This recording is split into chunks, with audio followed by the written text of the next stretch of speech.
کہ ہال کے باہر شاید ہم ہندو مسلم سکھ عیسائی تھے، ہال کے باہر شاید ہم Congress B J P P D P N C جو بھی تھے، لیکن ہال کے اندر ہم انسان بن کے آئے ہوئے ہیں، انسان بننے آئے ہیں اور انسان کی دعوت کو لے کر چلنے آئے ہیں۔ اگر تمام مذاہب یہی بات کر رہے ہیں، مذہبی کتابیں یہی بات کر رہی ہیں، ہر پڑھا لکھا اگر یہی بات کر رہا ہے، تو آخر کہاں پرابلم ہے؟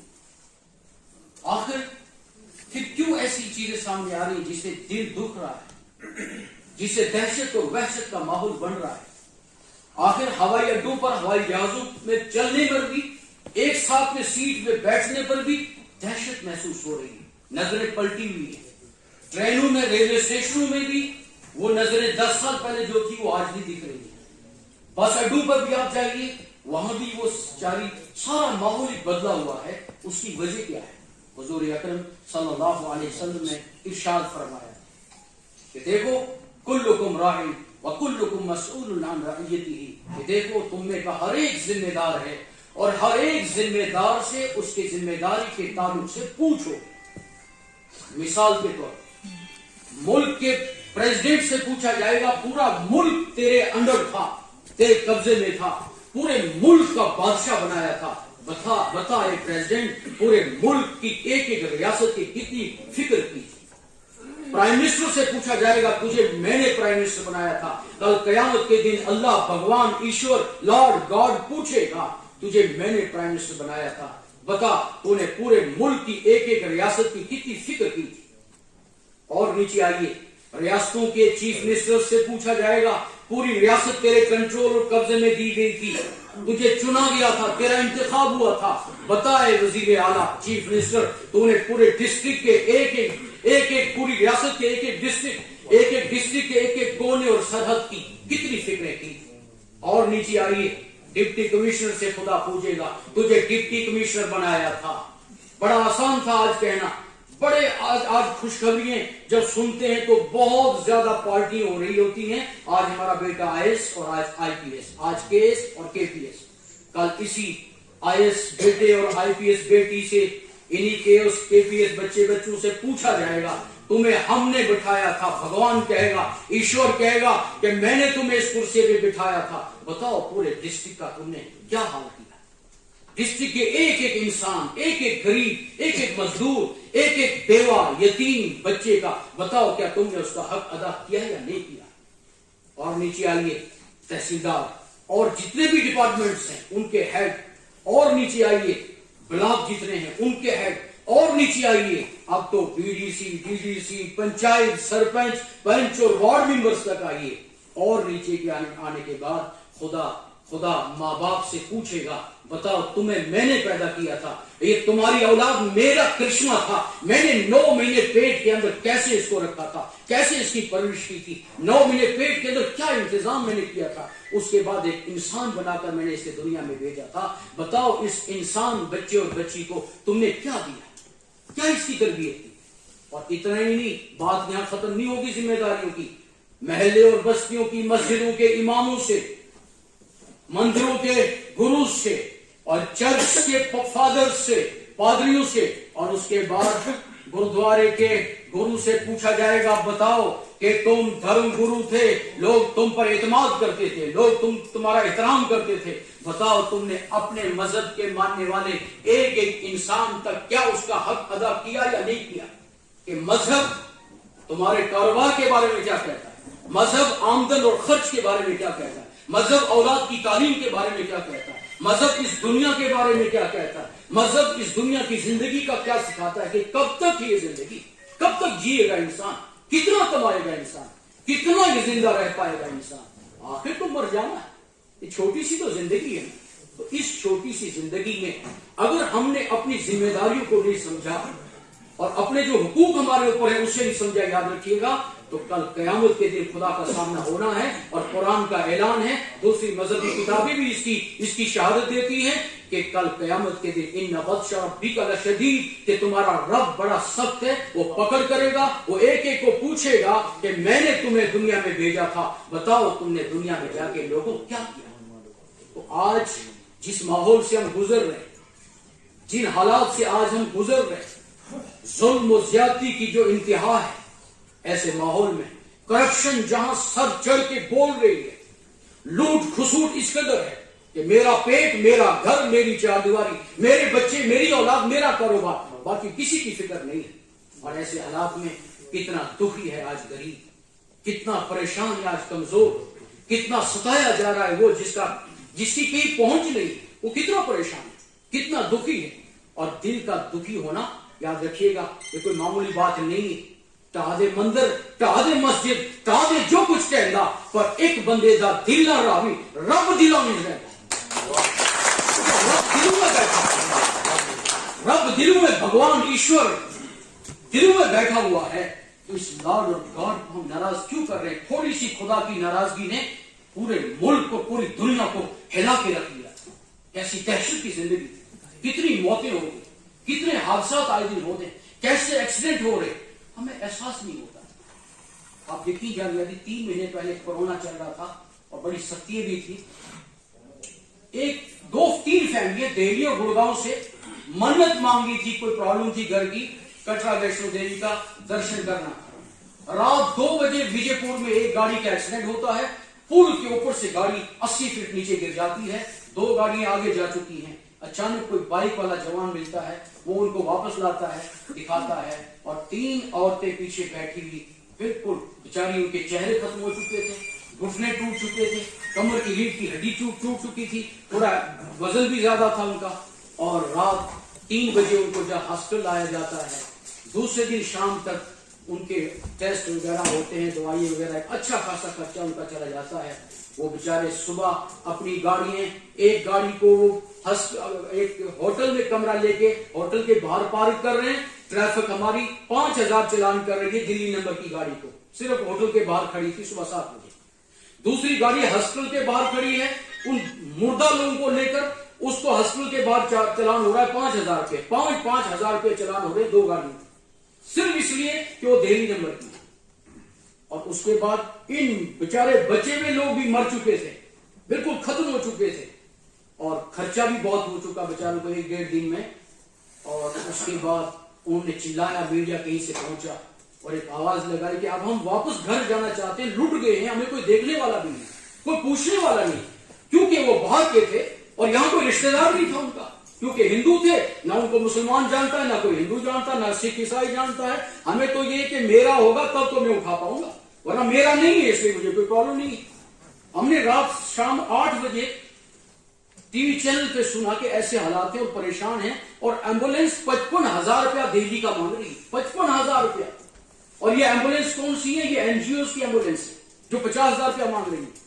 ہمیں رہا نہیں گیا، ہم فوراً ان کو کانٹیکٹ کیا، وہاں پہنچتے ہیں، یقین جانیے بہت بری حالت میں تھی وہ، ان کی ہماری جو بہنیں تھی ان کے چہرے بدل چکے تھے، سوزی تھی بیچاروں کی، کمر ٹوٹ چکی تھی اور ٹانگیں ٹوٹی ہوئی تھی، اٹھ نہیں پاتی تھی بیچاری، اور پریشان تھی، بات نہیں نکلتی تھی، 5-5, 6-6 سال کی بچی ان کو ساتھ تھی، کھانے کے انتظامات تک نہیں تھے، مڈل کلاس کی تھی، کوئی بڑی ہائی فائی فیملی نہیں تھی، پیسے خرچ ہو چکے تھے، کچھ نہیں، 55,000 روپے ایمبولینس مانگ رہی تھی۔ یقین جانیے میرے پاس صرف 20,000 روپے تھا، میں نے ایک خالصہ والوں سے درخواست کی، آپ کوشش کیجئے، ان کی ایمبولینس آتی ہے، صرف 18,000 روپے میں ایمبولینس ان کو لے کے جاتی ہے، ان کی گاڑیوں کو پھر SSP صاحب کو کہہ کر، الحمدللہ SSP صاحب نے فوراً گاڑیاں ریلیز کروائی، کوئی پیسہ نہیں لیا، پیسہ واپس کروا کے ان کا گاڑیاں بھیج کر۔ یہ آج ہمارا یہ حال ہے، اس طرح ہمارے ہسپتالوں میں جو دھکے لگ رہے ہیں، آج ہمارے ہسپتالوں میں جو دھکے لگ رہے ہیں غریبوں کو، مت پوچھئے کتنا برا حال ہے۔ تو آج ہمارے DIG صاحب بھی، ہم چونکہ ان کو بہت پہلے سے جانتے ہیں، غائبانہ تعارف ہے، ماحول سے شروع کی تھی انہیں اپنی نوکری، ماشاءاللہ آج کا وہاں کا غریب ان کو یاد کرتا ہے، اور ہم بھی چاہ رہے تھے انہیں سنیں، تو واقعی آج جو سنا کیا، آج اللہ ان کی زندگی میں برکتیں دے، اللہ ان کی نسلوں، گھرانوں اور خاندانوں کو، اور ایسے آفیسر ہمارے اس ملک کو ضرورت ہے، ایسے آفیسر اس کی ہماری ریاست کو ضرورت ہے، ہمارے غریب عوام کو ضرورت ہے۔ اور آج اتفاقاً ہمارے شہر کے، ہمارے ادھمپور کی شان، اور ہمارے پہلے IAS آفیسر ادھمپور کے، اور پہلی ہماری بیٹی KS ٹاپر آج یہ بیٹھی ہے، آج یہ ادھمپور شہر آپ سے کہہ رہا ہے کہ آپ جہاں بھی رہیے انصاف کیجیے، آپ فائل کو دیکھیے, آپ نام مت پڑھیے, اور آپ غریبوں کو آگے آنے دیجیے جس کو کوئی آگے نہیں آنے دیتا ہے. بیواؤں کو دھکے لگ رہے ہیں, یتیم بچوں کو ٹھوکریں لگ رہی ہیں. آج دیکھیے اسی حال میں اس آج لاک ڈاؤن کے اس ایریے میں ہم نے 1.25 لاکھ فیملیز تک راشن پہنچایا, اور کس بری حالت میں ہو رہا ہے. پورے انڈیا میں ہمارے پیام انسانیت کی ٹیم نے, یقین جانیے کتنے ہمارے ڈپٹی کمشنرز ہیں, پولیس آفیسرز ہیں, وہ ساتھ چلے, 18 گھنٹے کام کیا ہے. پولیس, جموں پولیس نے بھی ہمارا بہت ساتھ دیا ہے. ایسے پورے ملک کی پولیس نے, ایڈمنسٹریشن نے بہت ساتھ دیا ہے. آج ہم ادھمپور والے آج بہت خوش قسمت ہیں کہ پوری ایڈمنسٹریشن آج یہاں موجود ہے, سول سوسائٹی ہماری یہاں موجود ہے. ہم سب کی ذمہ داری یہ ہے, سب سے پہلے ہم اپنی اولاد پر قابو و کنٹرول کریں. ہماری کاش آج نوجوان طبقہ یہاں ہونا چاہیے.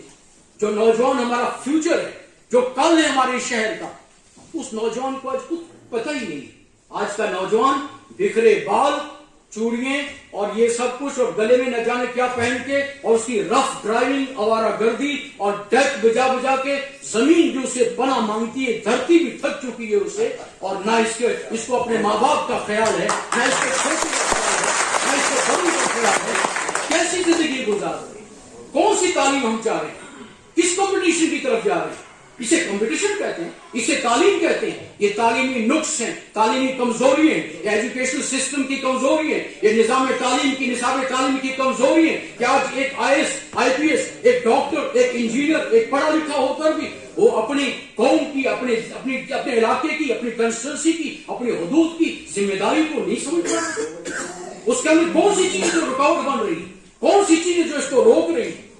اسی چیز کو آج تلاش کرنے کے لیے آج کہا جا رہا ہے کہ انسان, پہلے انسان بن, پھر ہندو, مسلم, سکھ, عیسائی بن. پہلے انسان جب بنیں گے, انسانیت جب آئے گی تو آنکھیں صحیح دیکھیں گی, کان صحیح سننے کے عادی ہوں گے, زبان صحیح حق بات بولے گی, پاؤں صحیح کام پر چلیں گے. ورنہ کیا ادھمپور میں اتنے ہی لوگ تھے؟ 200 آدمی, 200 نہیں تھے ادھمپور میں, ہزاروں کی آبادی تھی, ہزاروں کے لوگ پڑھے ہیں. لیکن ہماری آج ہم بزی کیوں ہے؟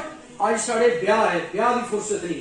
یہ کون سی تعلیم ہے کہ شادیوں میں اتنا ٹائم ویسٹ, 10 دن, 15 دن, 20 دن شادیوں میں ٹائم ویسٹ ہو رہا ہے.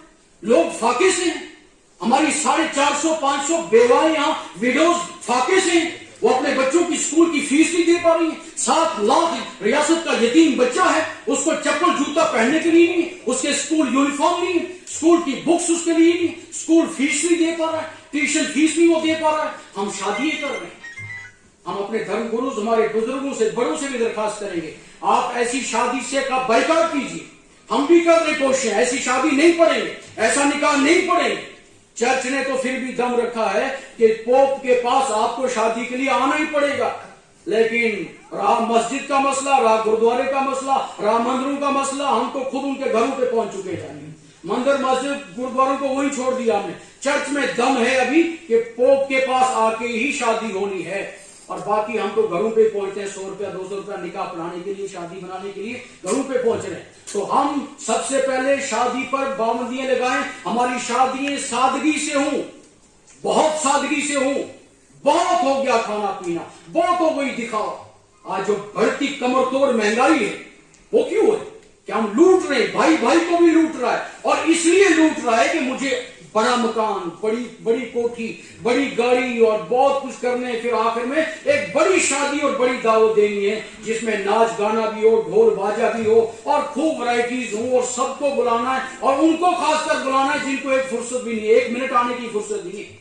DIG صاحب کو سارا ادھمپور کاٹ دے گا, لیکن یہاں کی کسی غریب بیوہ کو جس کا ایک ٹائم کا گزارا ہو جائے اسے کوئی نہیں بلائے. بڑوں کو سب بلاتے ہیں لیکن چھوٹوں کو کوئی نہیں بلائے گا. آج امیر سے امیر تر ہو رہا ہے, اور غریب سے غریب تر ہو رہا ہے. تو ایک تو اولاد کی تعلیم و تربیت, فضول خرچی سے بچیں, شادیاں سادگی سے کریں, کم خرچے کریں, پیسہ بچا کے اپنی سوسائٹی کو دیکھیں. یہ سول سوسائٹیز کی بھی ذمہ داری ہے, یہ تعلیم یافتہ پڑھے لکھے طبقے کی ذمہ داری ہے, یہ نوجوانوں کی بھی ذمہ داری ہے کہ وہ اس چیز پہ بہت زیادہ غور و فکر کریں. اور اس کے ساتھ ساتھ پانی کے تباہ کاری کو بچائیں. پانی آج بہت کم ہو رہا ہے, پانی کی قلت ہے, شارٹیج ہے پانی کی اس وقت. اور محکمہ موسمیات کا کہنا ہے اگر ایشیائی ملکوں میں پانی پر اور پیڑ پودے لگانے کا کام شروع نہیں کیا گیا، پانی کو فضول بہانے سے بچایا نہیں گیا، آئندہ آنے والے جو سال ہیں وہ شدید سخت گرمی کے سال ہوں گے اور قحط سالی کے سال ہوں گے۔ ایک تو اپنی اولاد پہ کنٹرول، شادی بیاہ سستے کریں، مرنے جینے کے موقع پر جو رسم و رواج ہیں ان کو کم کریں، اس کے بعد پانی کا استعمال کم کریں۔ پڑھے لکھے، سائنس پڑھا لکھا جب صبح اٹھتا ہے، سائنس کا پروفیسر کھڑا اٹھتا ہے، اسٹوڈنٹ کھڑا ہوتا ہے، واش بیسن پہ 10 منٹ اونگتا رہتا ہے، برش کرتا ہے اور پانی بہہ رہا ہوتا ہے۔ کتنا ویسٹیج آف واٹر ہے، کتنا پانی تباہ ہو رہا ہے اس سے۔ ہم یہ نہ سوچیں کہ نالے اور ندیاں جو بہ رہی ہیں بیکار بہ رہی ہیں، نہیں، اللہ کہہ رہا ہے کہ جو پانی بہ رہا ہے یہ فضول نہیں بہ رہا ہے، یہ کسی نہ کسی مخلوق کے لیے اس پانی کو میں بہا رہا ہوں، نہ جانے کس بے زبان مخلوق کے لیے پانی بہ رہا ہے۔ پانی کو ہم بچائیں۔ پیڑ پودے کا جو کٹاؤ اس وقت ہے، بہت بے تحاشا پیڑ کاٹے جا رہے ہیں، ہم سارے کوشش کریں جہاں بھی ہیں زیادہ سے زیادہ پیڑ لگائیں۔ یہ سیزن شروع ہے آج کل پیڑ لگانے کا، الحمدللہ ہم نے 20 لاکھ پیڑ اس 2 سال میں لگایا۔ پچھلے سالوں سے ہم 50 لاکھ کے قریب پہنچ چکے ہیں، اور ہمارے دوست بہت سارے، ہمارے بہت ہی قریب شرما صاحب ہمارے دوست ہیں، وہ ٹیچر ہیں اور اپنے خرچے پر نرسری تیار کی ہے نوشہرہ رجوری میں ہائی وے پر، اور کم سے کم 1 کروڑ کے قریب وہ پیڑ لگوا چکے ہیں۔ اور ہم مل کے کام کرتے ہیں پیڑ پودے کا، ہم جہاں بھی جاتے ہیں، مندروں، مسجدوں، گردواروں، اسکول، کالجوں میں پیڑ لے کے جاتے ہیں، پیڑ لگوانے۔ تو پیڑ لگوائیں، پانی بچائیں، اور اس کے بعد آپسی لڑائی جھگڑے ختم کریں، مقدمے بازی، پڑوسیوں کے ساتھ اچھا سلوک۔ کوئی بھی پڑوسی ہو وہ ہمارا بھائی ہے، کسی کا بچہ ہے ہمارا بچہ ہے۔ آج ہماری بیٹی ترقی کر رہی ہے، ہم سب کو خوش ہونا چاہیے۔ کل کسی اور کا بیٹا ترقی کرے گا، ہم سب کو خوش ہونا چاہیے، خوشی ہونی چاہیے۔ کسی کا کاروبار اچھا ہو جائے، کسی کی تجارت اچھی ہو جائے، کسی کے کھیت سے اچھی فصل نکل رہی ہے، پھل فروٹ اچھا نکل رہا ہے، ہمیں خوشی ہونا چاہیے۔ تو آج جو یہ بھید بھاؤ ہیں، اونچ نیچ ہیں، یہ سارے مذاہب نے ختم کر دیے تھے، لہذا یہ بھید بھاؤ ختم ہو، اونچ نیچ ختم ہو، رشوت ختم ہو، ظلم و زیادتیاں ختم ہو، اس کو ہم آپس میں ایک کرنے کی کوشش کریں۔ آخر میں اللہ سے دعا ہے اللہ تعالیٰ آج کے اس پروگرام کو قبول فرمائے، ہمارے آنے کو قبول فرمائے، اور آج ہم سب پر اللہ کی طرف سے رحمتیں برسیں، اور آج یہ شہر بھی آباد ہو، ریاست اور ملک بھی آباد ہو۔ وآخر دعوانا الحمدللہ۔